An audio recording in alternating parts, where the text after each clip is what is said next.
What's up, y'all? This is your girl, Sugary Girl Candy 2012, and I'm bringing you guys another video.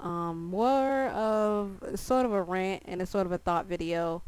But anyway, let me just get started before I just like ramble on. Anyway, so if you guys didn't know, the Xbox One starting in I believe June or July, I think it's June, I believe.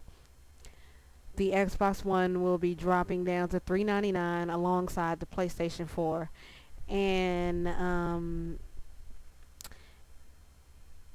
this comes as a big surprise just due to the fact that Microsoft exclaimed everything that wouldn't happen happened. Like when they say, we can't just snap our fingers like that and take all of the stuff that we put in the Xbox out and da da da da, and it ended up happening.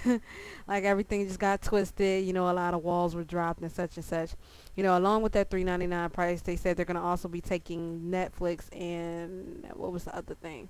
Another service from behind the being having to have a gold account to be able to play it. So, um, yeah, they said, a connectless, the $3.99 connectless Xbox One is what I forgot to say. So they also said that an Xbox One wouldn't be able to be without the Kinect. It's part of the console, and there will never be a Connectless Xbox One. And come to find out, there is. Like, I think this is pretty interesting due to the fact that like it hasn't even been a year since these consoles have been out, yet Microsoft have already did like what 4 or 5 price drops already.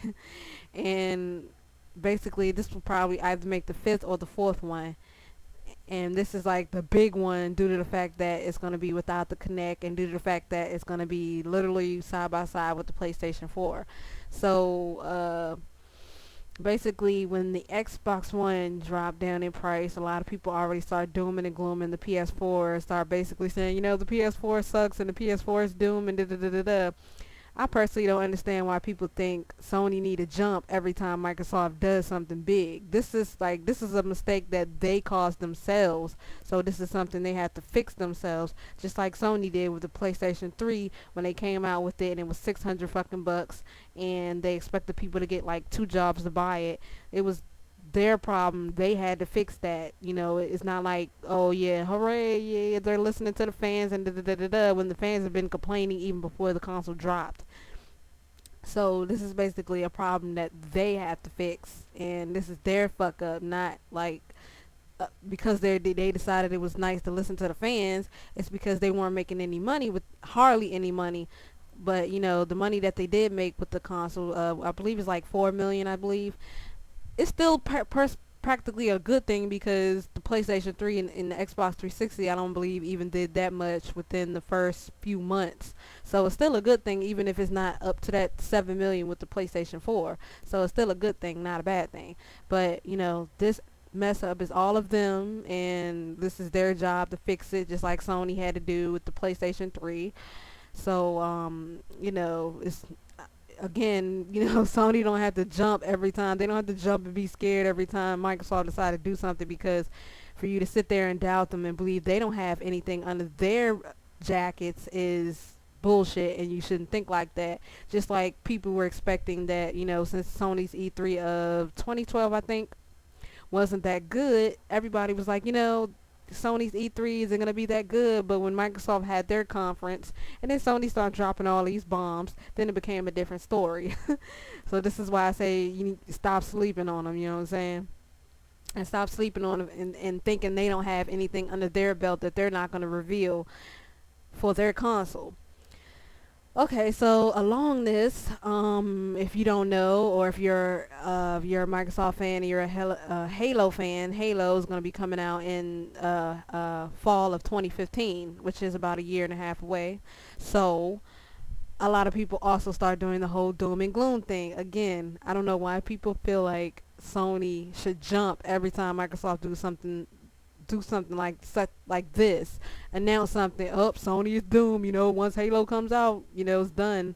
But personally, I don't think too many people are personally, from when I read in the comment section of a couple of videos, a lot of people weren't too happy because they want new IPs, they want new ideas, and I personally do not blame them because this is why I'm a Sony fan, because they have variety.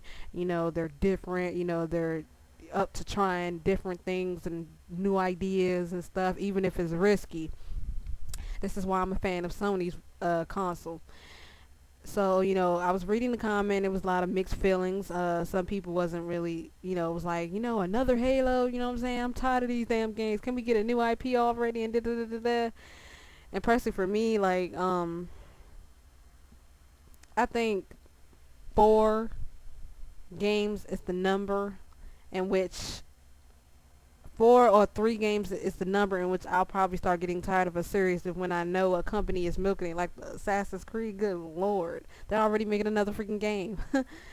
But yeah, it was a lot of like mixed reactions in the comment section, and they be like, it's not gonna be the same since Bungie aren't working on it, and da da da da da. So I can't say whether I agree or disagree or if it's bad or good, because the only Halo game that I played was like Halo 2, and that was for the original Xbox. But I can say, like, personally, it does feel kind of weird when you got another company working on a franchise that a previous company working on, so you don't know how it's really going to be. So, I don't blame some people for being, a bit skeptical. But so yeah, again, basically his whole rant was about stop believing that Sony are supposed to jump, or any other company are supposed to jump, because another company is doing something big. If they fucked up, they gotta fix that, and nobody needs to jump or move because that's that other company's fuck up that they need to fix, not anybody else. So, what do you guys think of this whole situation? Like the whole, doom and gloom stuff. The situation where every time something gets announced, such and such console is doomed and da da da da. And just like they were saying with Titanfall, when Titanfall comes out, everybody, their Doom is gonna sell a lot, and it didn't really end up selling or being as popular as many thought it would be, and then it got real silent. So yeah, leave your thoughts down below. Let me know what you think of this whole doom and gloom situation. Do you think people need to stop doing it and just give whatever product a chance to come out before they start doing that? So yeah, leave them down below. Let me know what y'all think, and I'll be sure to get back to your comments as quickly as I can. Deuces.